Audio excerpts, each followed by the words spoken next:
¿Sabés todo lo que sos por ser argentino? www.argentina.ar.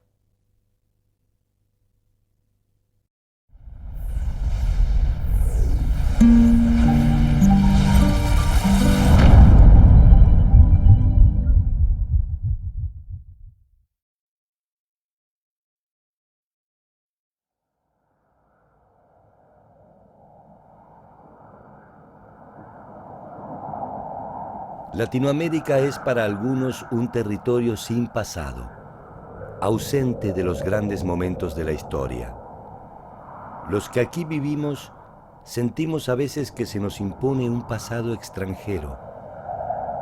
Sin embargo, América Latina, la hermana menor de la historia universal, como todo y como todos, también tuvo un principio.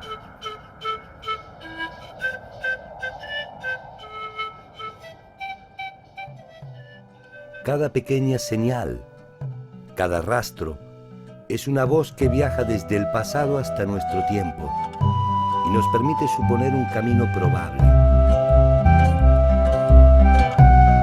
Cada camino nos abre la esperanza de conocer nuestro origen y que en él se encuentre, aunque más no sea mínimamente, una razón para entender nuestro presente y proyectar nuestro futuro. ¿Quiénes somos los latinoamericanos? ¿Por qué hacemos lo que hacemos? ¿Cómo nos organizamos? ¿Qué avances produjimos? ¿Dónde se encendió la llama de nuestra cultura y nuestra historia? ¿Dónde está la verdad y la razón de nuestro origen? Preguntas y más preguntas que nos remontan a una pregunta original. ¿Cómo se pobló América?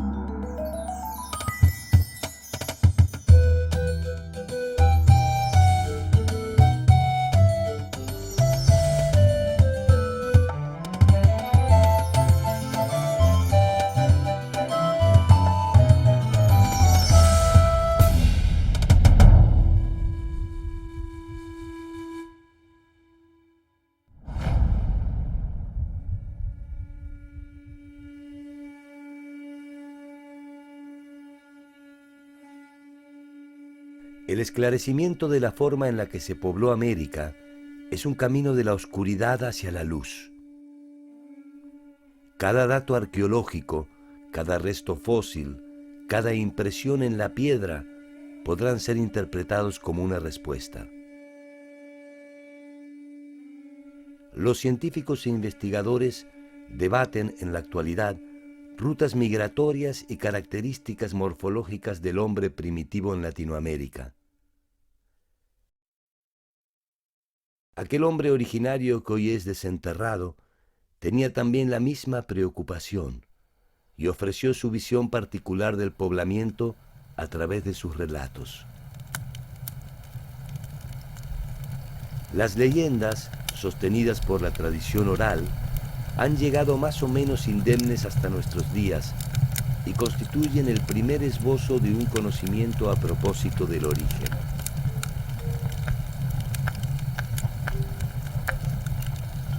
Fue entonces que Madunda, el Señor de todas las cosas, hizo a los hombres nuevos.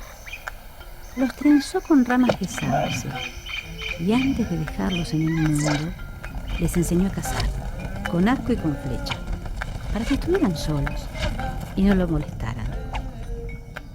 Entonces se fue al norte, más allá de las praderas, donde los bosques no tienen brazos ni pies, y decidió descansar. Pero los hombres se volvieron malos y dejaron de honrar su nombre.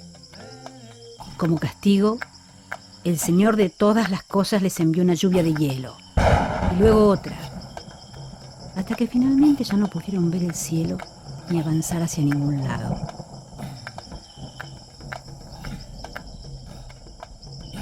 Grande fue la tristeza de los hombres, que no tuvieron otra chance que la de volver a pensar en su Señor. Entonces éste envió un cuervo, pero no un cuervo cualquiera, sino uno cuyo pico resplandecía con el sol. El cuervo voló sobre la barrera de hielo y la rompió.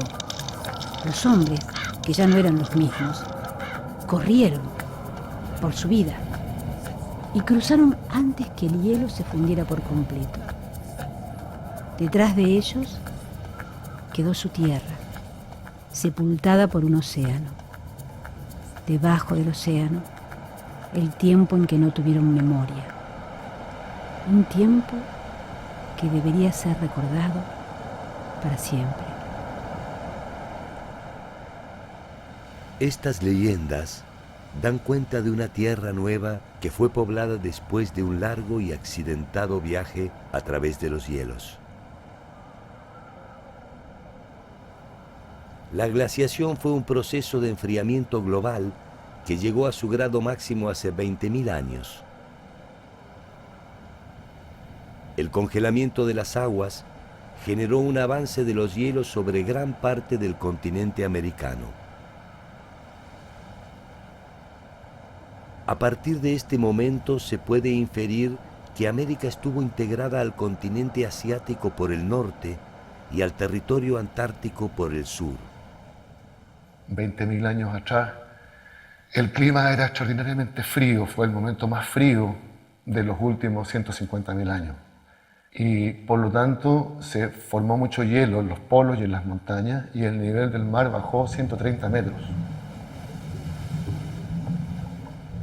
Así que habían muchos lugares para poder caminar entre Asia y América, y Bering es la única comunicación posible con Asia. Cuando se produjeron los deshielos, los pasos que unían los continentes desaparecieron y la humanidad se dividió en dos mundos que se ignoraron mutuamente para reencontrarse, al menos oficialmente, hace algo más de 500 años. A ambos lados de ese puente de hielo, el hombre tuvo la oportunidad de crear un mundo soñado.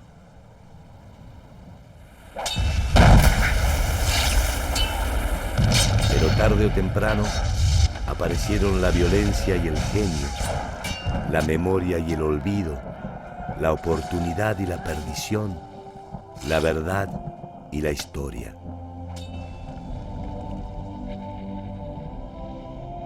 El encuentro de europeos y americanos exigió teorías que dieran cuenta de la mutua ignorancia.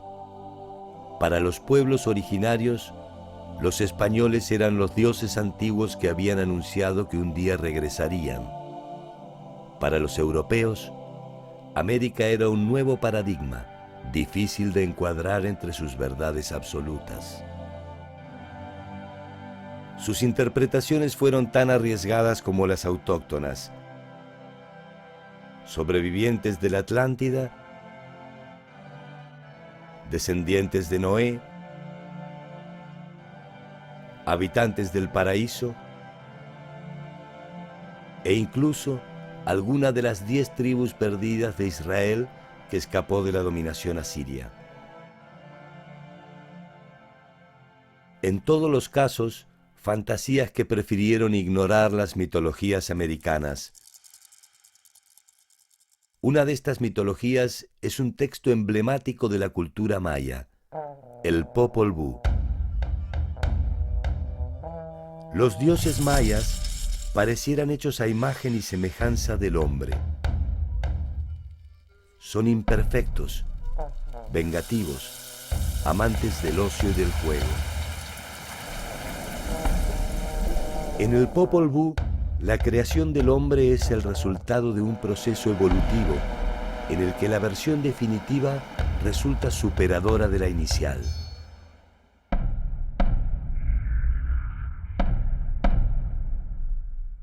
De lodo hicieron la carne del hombre, pero vieron que no estaba bien, porque se deshacía. Entonces desbarataron y deshicieron su obra y su creación. Al instante fueron hechos los muñecos labrados de madera. Se parecían al hombre, hablaban como el hombre, pero no tenían alma ni entendimiento. Enseguida fueron aniquilados, destruidos. Finalmente De maíz amarillo y de maíz blanco se hizo su carne. De masa de maíz se hicieron los brazos y las piernas del hombre. Únicamente masa de maíz entró en la carne de nuestros padres, los 4 hombres que fueron creados.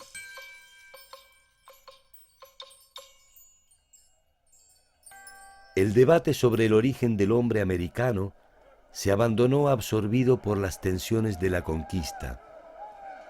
Invasores e invadidos sabían que en el tiempo que les tocaba vivir, el pasado era menos urgente que el destino que les esperaba.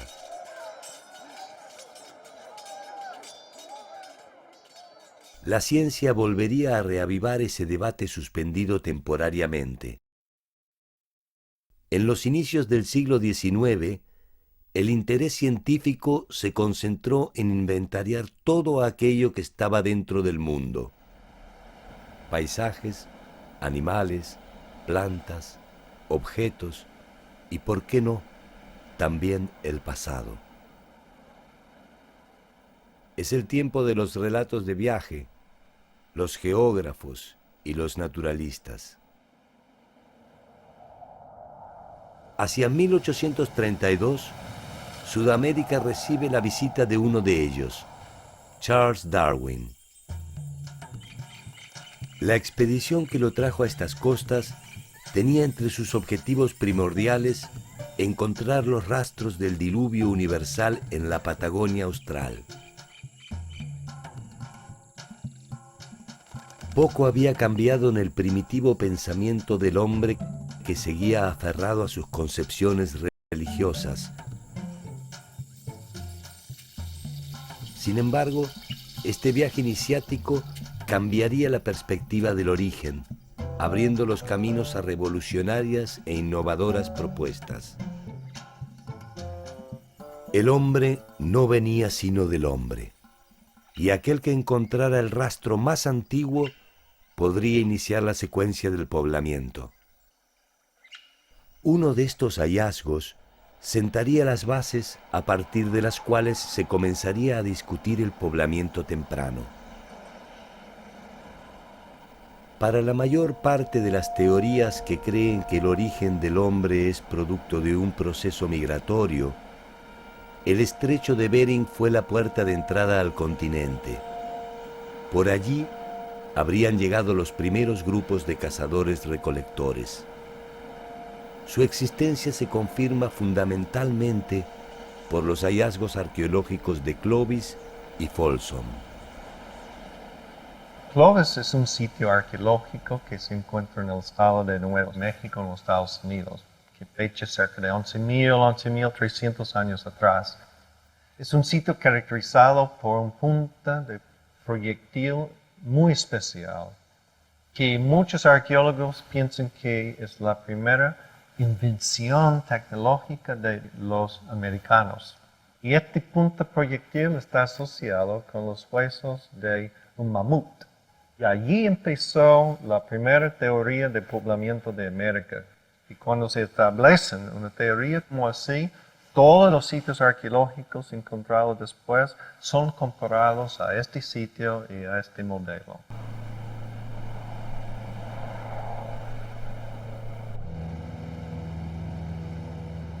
Por lo que podemos inferir, los habitantes del complejo Clovis se movían en pequeños grupos. Eran cazadores y recolectores de frutos silvestres. Sus presas principales eran el mamut, el bisonte y algunos animales menores, como el ciervo y el caribú. Cuando alguna de las áreas de caza se agotaba, se desplazaban hacia el sur, lo que ha llevado a suponer que de esta manera, y a lo largo de miles de años, se realizó el poblamiento americano. Este migrante se conoce bajo la denominación de paleoindio y habría ingresado al continente al menos hace ya más de 11.000 años. El complejo cultural Clovis no es solamente un sitio arqueológico, es también la piedra angular de las teorías que se resisten a considerar la posibilidad de otras rutas u otros migrantes. La primera teoría o modelo es lo más difícil para cambiar, porque está manejado por los expertos que definieron esta teoría. Entonces, como el primer modelo teórico, hay que comparar todo lo que sigue después contra el padre o la madre paradigmática, Clovis. Para Clovis, el paleoindio fue el protagonista excluyente de este proceso migratorio, originado en el norte de América y que se fue extendiendo hacia el sur continental.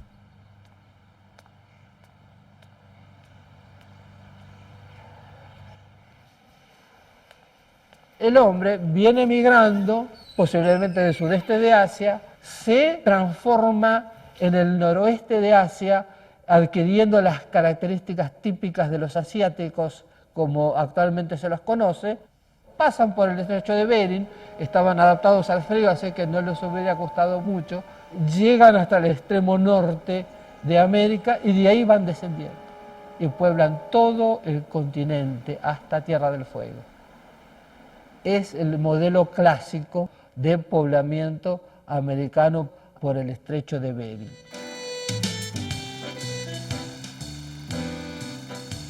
Las teorías provenientes de los países centrales definían las hipótesis del poblamiento. Sin embargo, en la remota y todavía algo primitiva Buenos Aires, a fines del siglo XIX, Florentino Ameghino, paleontólogo y naturalista autodidacta, se animaba a desafiar este pensamiento. Durante el primer Congreso Internacional de Americanistas de París, en 1879, Ameghino sostuvo que el hombre era originario de América. La teoría de Ameghino postula que el hombre es originario de América, concretamente en la Argentina.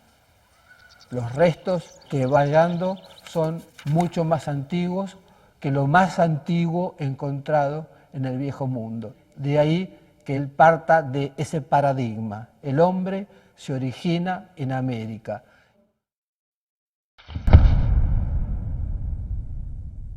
La teoría produjo un breve cisma en el universo científico. No solo ponía en duda los trabajos producidos hasta el momento, también significaba que Latinoamérica investigaba y estaba en condiciones de producir conocimiento. Hasta tal punto las ideas de Ameghino cuestionaban al modelo Clovis, que el mismo Alex Hrdlicka, un defensor de la teoría del ingreso por Bering, se trasladó hasta Buenos Aires para intentar descartar punto por punto las ideas de Ameghino.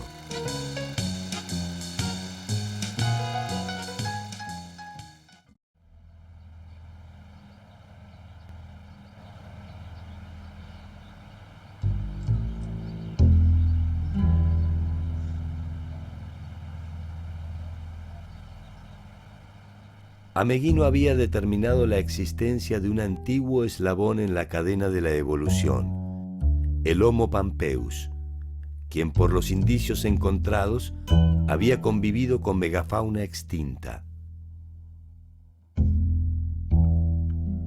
Eso le permitió presumir una antigüedad que hacía del Homo pampeus el antecedente más antiguo en la historia del hombre, y por tanto supuso que desde la Patagonia se había desplazado hacia el norte, completando el poblamiento de la Tierra.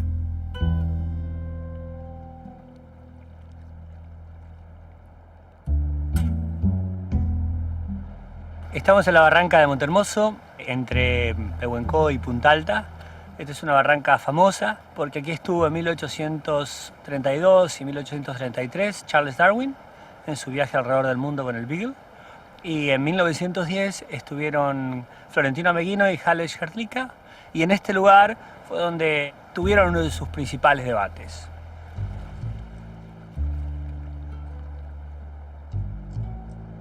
Entonces acá en este lugar, en la mitad superior de este afloramiento, en unos escalones, encontraron artefactos de piedra. Estos artefactos de piedra, de este tipo, los que tengo yo ahora en la mano, fueron recogidos por Hrdlicka y por Ameghino. Ameghino pone en su nota, debo decir que he visto al señor Hallej Hrdlicka recoger piedras y artefactos líticos similares a estos, pero no sé cuál es su interpretación, ni tampoco se le he preguntado. La interpretación de Hrdlicka fue diametralmente opuesta. Mientras que Ameghino pensaba que estos eran artefactos pertenecientes a los albores de la humanidad, Hrdlicka, 2 años más tarde, publicó que estos artefactos realmente eran muy modernos y eran producto de los indígenas que hasta hacía poco habían asolado las puertas de Buenos Aires y la región pampeana en general.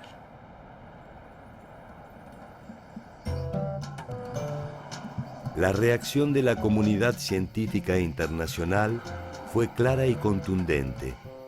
Rechazó las hipótesis de Ameghino y arrasó no solo al Homo pampeus, su propuesta más arriesgada, sino también la idea de que el hombre sudamericano había convivido con animales extinguidos.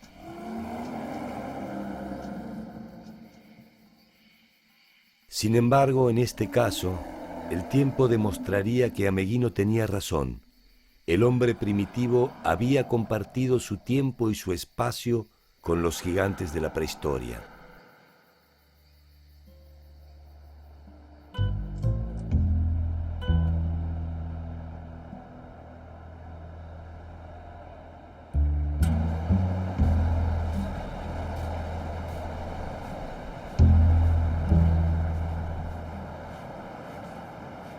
En el sitio de Pehuencovo están estudiando un yacimiento de pisadas fósiles de animales extinguidos, animales que tienen más de 10.000 años de antigüedad. Desde la época de Ameghino se ha discutido la coexistencia de los primeros seres humanos con esta fauna, con estos animales de gran tamaño como el megaterio, el perezoso gigante, el milodon, el gliptodonte. Y recientemente hay algunos indicios que dentro de este sector con pisadas de animales fósiles extinguidos hay algunas huellas humanas. Entonces esto es una prueba más, pero muy contundente, de la coexistencia de los primeros pobladores con los grandes mamíferos del Pleistoceno americano.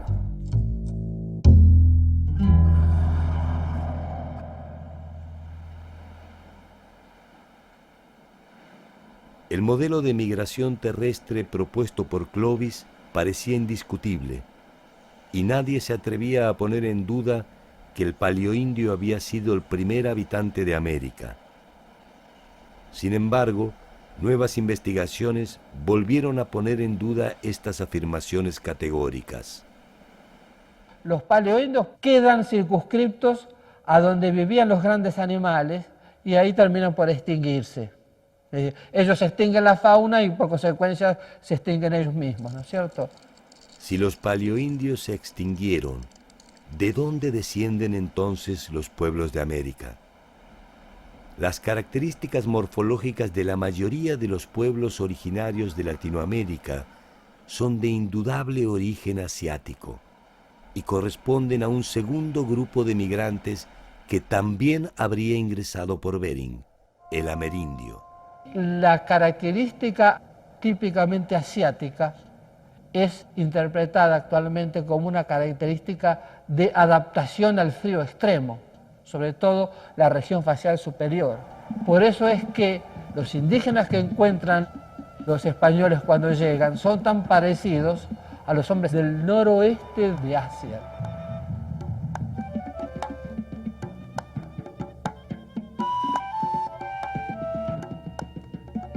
La existencia del amerindio viene a poner luz sobre el origen de la población latinoamericana actual, pero deja abierta la discusión acerca del primer habitante de Latinoamérica. Si los paleoindios ingresaron por Bering hace 11.500 años, y más tardíamente lo hicieron los amerindios, ¿cómo puede explicarse que existan evidencias de pobladores de Sudamérica cuya antigüedad es mayor a los 12.000 años?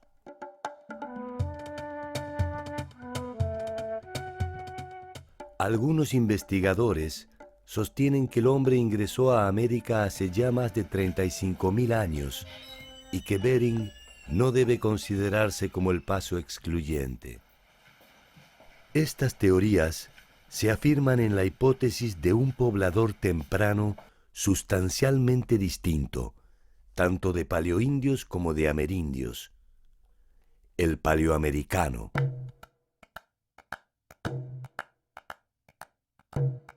Aproximadamente a 40 kilómetros de Belo Horizonte, en Brasil, se encuentra el sitio arqueológico conocido como Lagoa Santa.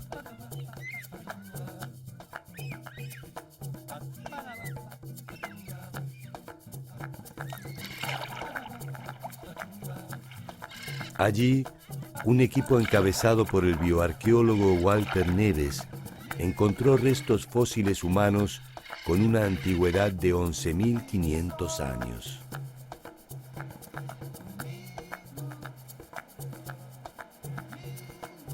Este hallazgo permitió la reconstrucción morfológica de un hombre primitivo de características inéditas, conocido como el cráneo de Luzia.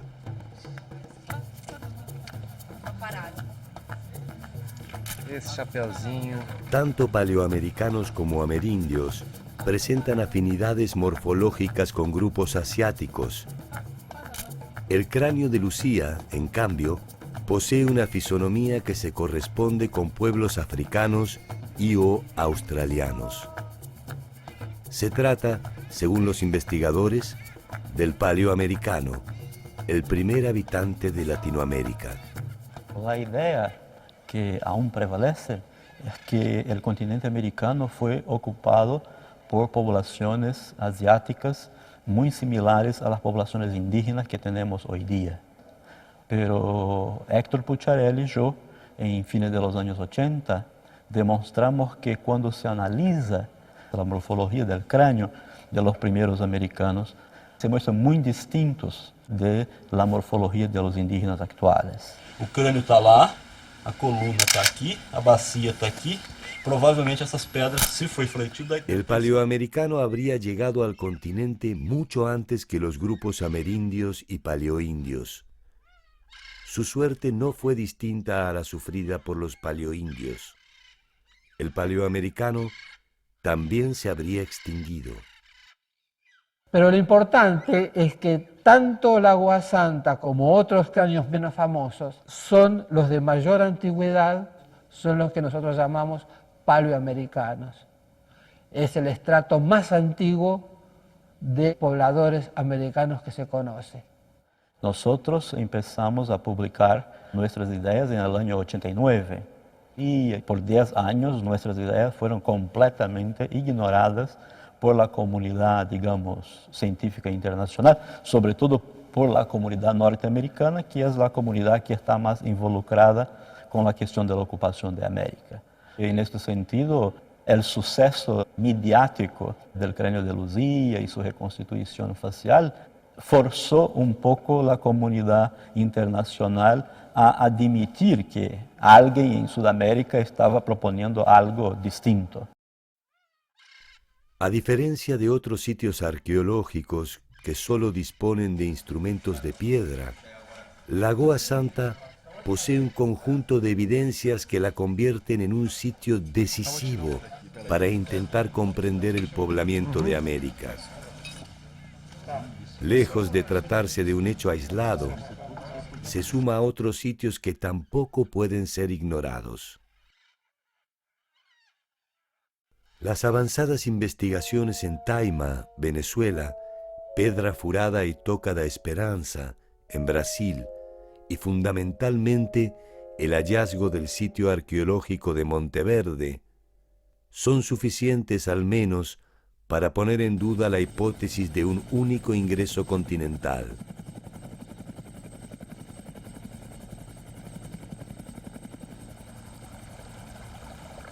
El hallazgo de Monteverde fue presentado por el profesor norteamericano Tom Dillehay de la Universidad de Kentucky y el geólogo chileno Mario Pino de la Universidad Austral.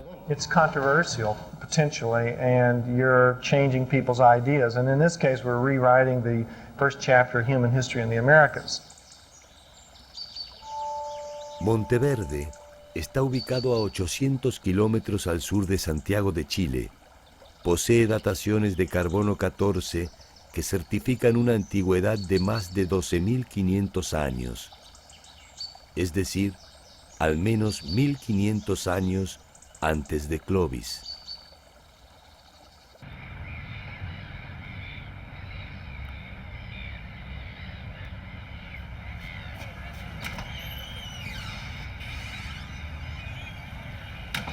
En Monteverde se encontraron indicios ciertos de un asentamiento reducido y organizado, merced a la presencia de restos de chozas, cuero, carne de mastodonte, herramientas de hueso, hierbas medicinales y, entre otros descubrimientos, la huella de un niño.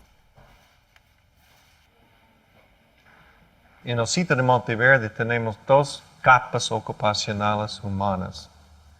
Lo más antiguo es una ocupación posible nomás. Se llama Monteverde I, que está fechando a 33.000 años atrás.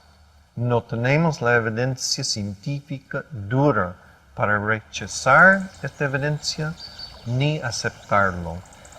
Sin embargo, a los 12.500 años atrás se encuentra la capa de Monteverde II, que es muy conclusiva como evidencia científica dura. Y este es el sitio más temprano que es aceptado por los científicos a lo largo del Nuevo Mundo.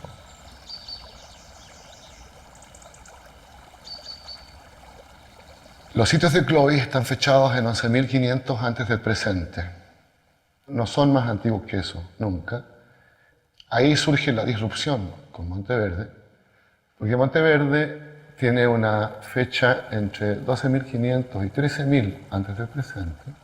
Entonces muchas personas se preguntan, bueno, ¿qué tanta diferencia entre 11.500 y 12.500? Son solo 1.000 años. Pero la diferencia es latitudinal. Lo Clovis, cierto, original, está en Nuevo México y Monteverde está a los 41 grados sur, en Puerto Montt. Luego, si habían personas hace 12.500 años atrás en Monteverde, esas personas llegaron a América hace 20.000 años atrás por el estrecho de Bering. Y entre 20.000 y 11.500 sí hay una enorme diferencia. Erosionando bajo de una capa de turba. Yo creo que Monteverde está enseñándonos que tenemos que primero repensar nuestras teorías de quiénes son los primeros americanos.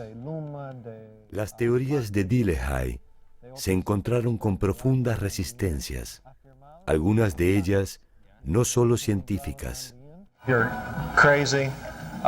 Don't do this at the outset of your career. The data must be bad, and so forth.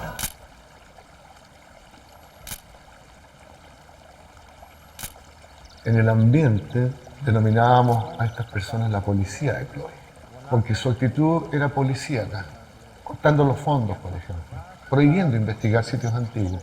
Y la policía de Clovis y sus asociados nunca escribió en una revista científica una crítica a Monteverde, sino que las críticas a Monteverde surgían de manera coloquial, en los pasillos de las universidades, de los congresos, originando un ruido que era muy molesto para la investigación. La historia de Ameghino se repitió casi medio siglo más tarde. Una comisión de expertos, entre los que se encontraban defensores del modelo Clovis, viajaron hasta Chile para analizar el sitio. A raíz de una idea del curador del Museo de Texas y con la ayuda de un millonario petrolero tejano con un mecenas, junta a 13 investigadores canadienses, norteamericanos y sudamericanos, algunos policía Clovis, algunos pro Monteverde, y hacen un viaje desde el laboratorio de Tom en Kentucky en esa época, vuelan en el avión privado de mecenas hasta Valdivia. En Valdivia ven toda la colección arqueológica de Monteverde y vamos con todos ellos a Puerto Montt y a Monteverde y hemos abierto previamente una excavación. Al término de esta excursión tienen que hacer una votación en voz alta y es una historia muy linda. En un pequeño bar en las cercanías de Puerto Montt la votación es unánime de que Monteverde es tan antiguo como lo pensamos siempre Y es tan complejo como lo hemos mostrado.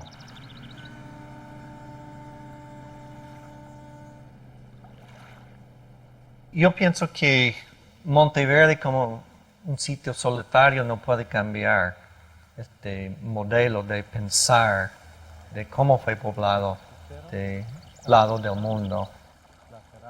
Lo que sabemos que está llegando a ser muy claro es que el modelo teórico de Clovis no puede explicar poblamiento de todo de América, menos América del Sur. Las opciones de ingreso al continente americano son al menos 5. La ruta de Bering e Islas Aleutianas, la más aceptada por los investigadores. Por el Pacífico Central desde la Polinesia, lo que podría explicar los antecedentes morfológicos del paleoamericano. Por el norte europeo. Por el sur de Europa o el norte de África, hasta las costas del Mar Caribe. Y finalmente, por el sur continental, a través de un eventual puente antártico que conectó Australia con Sudamérica. Esta última es quizás la que a la fecha ofrece menos sustento científico. Las otras, en cambio, son un campo fértil para formular hipótesis y arriesgar algunas intrépidas conclusiones.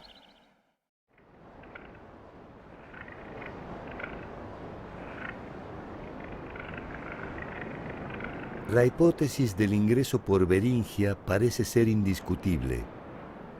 Los estudios dan por sentado que América y Asia estuvieron unidas y que la migración se produjo en forma escalonada a través de ese paso. Sin embargo, esta probabilidad no es suficiente para clausurar el estudio de otras posibilidades.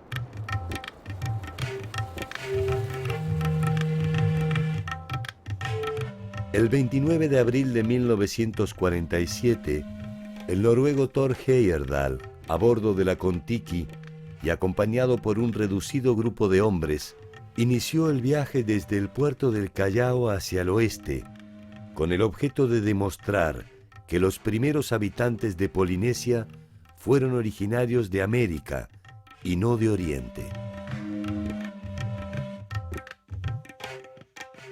La balsa, construida con troncos del Ecuador, arribó unos meses después a la Polinesia.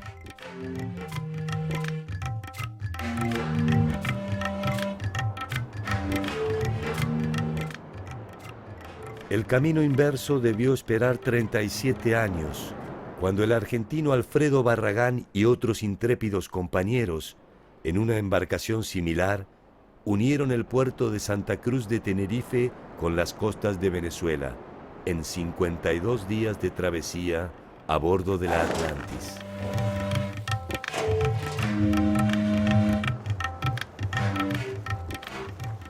El objeto de la expedición fue demostrar la posibilidad de que los africanos pudieran haber arribado a la América Central, donde aún perduraría su posible influencia eternizada en las cabezas monumentales olmecas.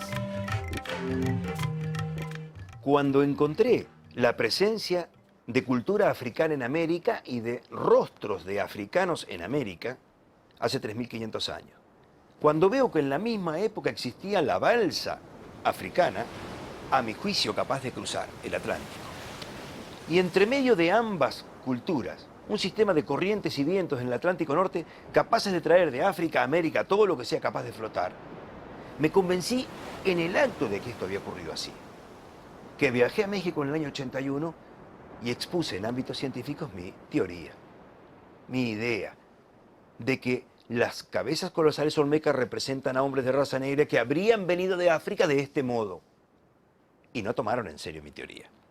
Y me di cuenta que ante ese escepticismo general, valía la pena hacer una balsa y cruzar de África a América, demostrando que la balsa africana era capaz de cruzar.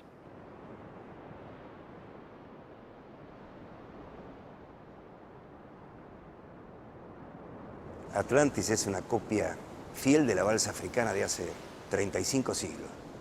No tiene ningún elemento metálico en la construcción. Tiene un cuerpo compuesto por 9 troncos de madera balsa. Son troncos sumamente livianos, de muy poco peso específico y gran flotabilidad. Un mástil de doble pata, una B corta invertida, madera muy recta, muy dura. Usamos 6 kilómetros de cuerdas vegetales para amarrarla. Ni un solo clavo en la construcción. Y realmente funcionó fantástico.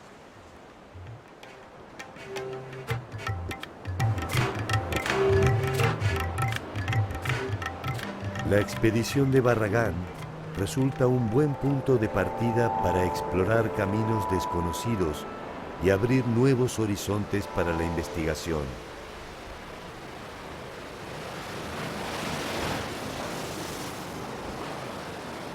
Los investigadores ofrecen reservas acerca de la posibilidad de cruzar el Pacífico en las balsas primitivas de los pueblos costeros, que se siguen construyendo hoy como hace miles de años.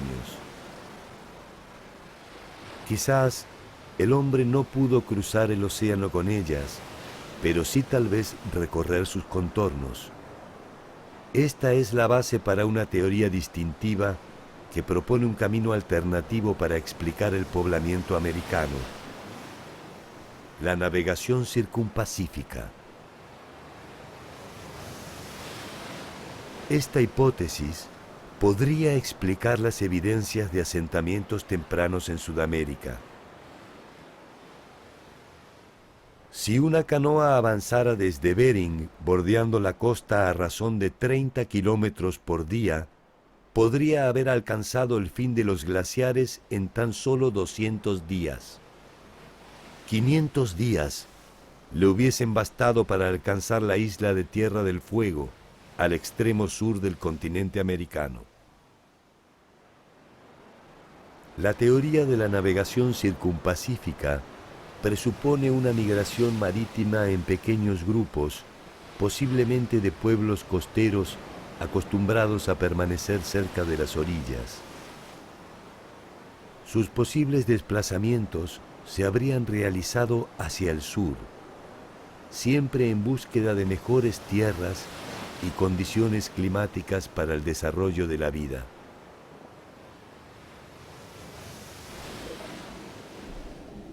Una de las dificultades primordiales de esta teoría es el encuentro de indicios.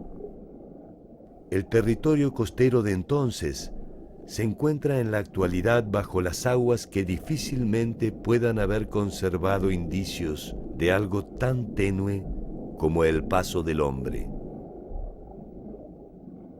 Las huellas visibles de ese paso se encuentran en el territorio continental. Estamos en el sitio que se llama Montehermoso.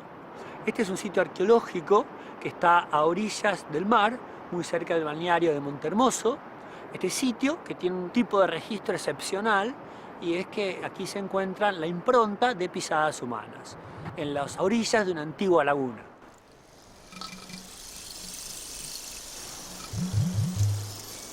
Una serie de pisadas tan inocuas como las que diariamente ejecutamos permite seguir el remoto itinerario de un grupo de hombres que habitó las costas patagónicas hace unos 7.000 años. Y sabemos que esta laguna se comenzó a formar hace aproximadamente 8.000 años y estuvo activa como un espejo de agua que se fue reduciendo hasta cerca de los 6.500 años. En diversos momentos, entre 8.000 y 6.500, los grupos indígenas vivieron en los alrededores. En el momento en el que este lugar era ocupado, el mar se encontraba a unos 2 kilómetros de donde se encuentra ahora, más al sur. Este lugar eran dunas rodeando una laguna que se formaba solo por aguas de lluvia y por napas freáticas muy altas, de manera tal que era una laguna muy tranquila. Creemos que los campamentos estaban muy cerca y que la gente que vivía en estos campamentos salía a buscar lobos marinos y buscar caracoles en la playa, aves, huevos de aves y algún otro recurso. La interpretación que nosotros hacemos a partir del análisis estadístico de las pisadas relevadas indica que un determinado grupo estaban con mayor frecuencia en la laguna, chicos y mujeres, y ese grupo de edad y de sexo generalmente es el que se encarga de las recolecciones.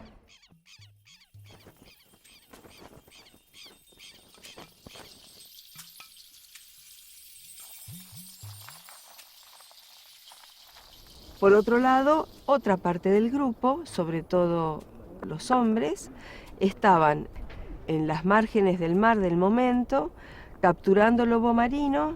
Allí hacían un primer procesamiento y traían a la laguna partes muy seleccionadas de las presas.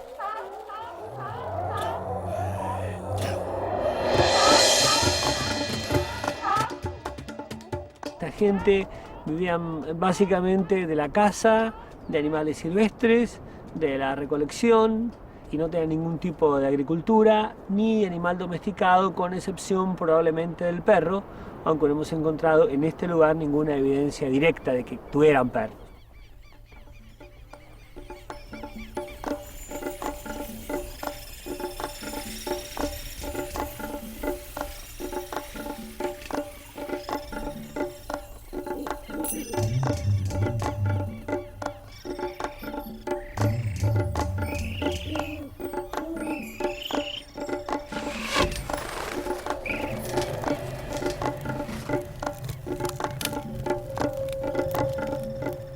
Los indígenas hacían campamentos que se podían desarmar, de ahí el nomadismo, con estacas y con algunos parantes curvos, al cual cubrían con cuero de guanaco, con cuero de lobo marino más al sur, y esto era portable, o sea, podía desarmarse y transportarse hacia un nuevo lugar. Probablemente se desplazaban a medida que agotaban los recursos para su subsistencia. La aparición de climas más benignos, el abrigo de las rocas, la protección contra animales y la cercanía de cauces de agua terminaron por establecer preferencias habitacionales y permitieron a los grupos concentrarse en un área específica más o menos reducida. A partir de esta relativa estabilidad, el hombre comienza a comprobar ciertas recurrencias climáticas que le permiten establecer ciclos. Estos ciclos derivarán en los primeros avances sobre el control de los recursos naturales y el aprovechamiento integral de sus frutos.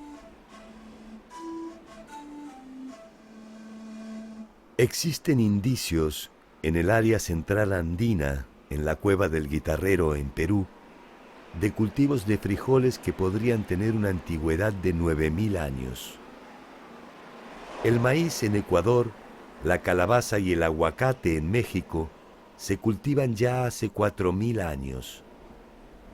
La quinoa y la papa en Bolivia constituyen los primeros indicios de una actividad agraria y confirman el lento paso de una economía de caza y recolección hacia una sustentada en asentamientos permanentes que se habría producido entre 3.000 y 6.000 años atrás. Los primeros asentamientos comienzan a producirse y hacia el sexto milenio las cuevas habitadas por cazadores demuestran en sus pinturas la familiaridad con los camélidos, que ya pueden considerarse como domesticados. Las novedosas condiciones de la subsistencia en lugares más o menos estables permitieron la aparición de una nueva abundancia, el tiempo. Tal vez como simples manifestaciones de un ocio incipiente, tal vez como una breve crónica de la jornada, quizás como un juego o un primer esbozo de la historia, aparecen las primeras pinturas rupestres. ¿Habrán tenido conciencia de la importancia de sus señales? ¿Habrán pensado entonces que sus trazos llegarían hasta nosotros? ¿Habrán pensado que habría un nosotros? O tal vez como nosotros, pensaron que su propio tiempo sería eterno. Aquel hombre tentativo que habría ingresado por Bering hace 35.000 años, consumió al menos 25.000 para establecerse en la nueva geografía. Los milenios que vendrían producirían transformaciones inimaginables.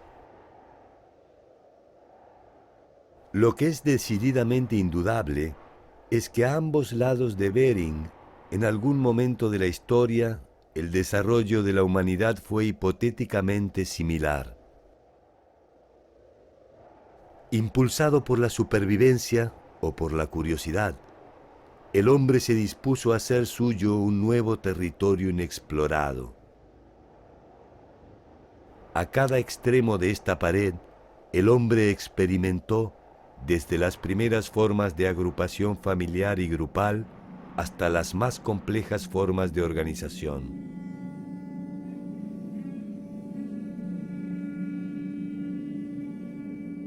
Detrás de la obsesión antropológica, histórica, sociológica o arqueológica, se esconden a veces intereses que pueden desembocar en peligrosos argumentos para consolidar posiciones políticas, justificar atrocidades y asegurarse jerarquías o supremacías.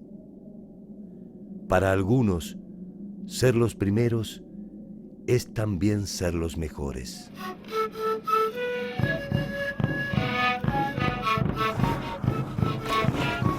Aquellos hombres originarios habrán ingresado por el Atlántico, por el Pacífico, por el norte, por el sur, hace 10.000 años, hace 100.000 años, paleoamericanos, paleoindios, los primeros, los últimos. La ciencia en su hambre vital encontrará tarde o temprano las respuestas. Sabrá cuándo llegamos y de dónde venimos. Desde allí se podrá aventurar quiénes somos. Ese día, de alguna forma, será un día como todos los demás, en el que aún tendremos pendiente un enigma inquietante. ¿Hasta dónde llegaremos? ¿Quiénes y cuántos serán los que alcanzarán el final de este largo camino de incertidumbres?